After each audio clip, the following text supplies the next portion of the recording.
Belen ay kilala sa kanilang lugar bilang isang babaeng maganda, may busilak na puso at walang kapaguran sa pagtulong sa kanyang pamilya. Sa murang edad siya na ang tumayong ilaw ng tahanan ng pumanaw ang kanilang mga magulang. Sa kanyang mga kamay nakasalalay ang kinabukasan ng kanyang nakakabatang kapatid na si Elena.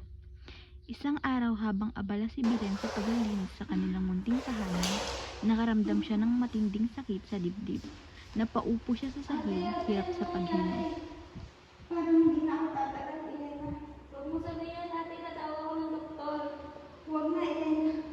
Basta ipangako mo sa akin na mag-aaral kang mabuti at tutuparin mo ang mga pangarap mo. Pangako, ate, pangako.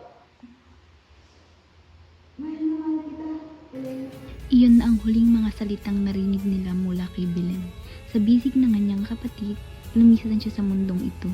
Ang kanyang pagmamahal at sakripisyo ay mananatiling buhay sa puso ni Elena, na siyang magsisilimbing inspirasyon upang tuparin ang kanyang mga pangarap at maging isang mabuting tao.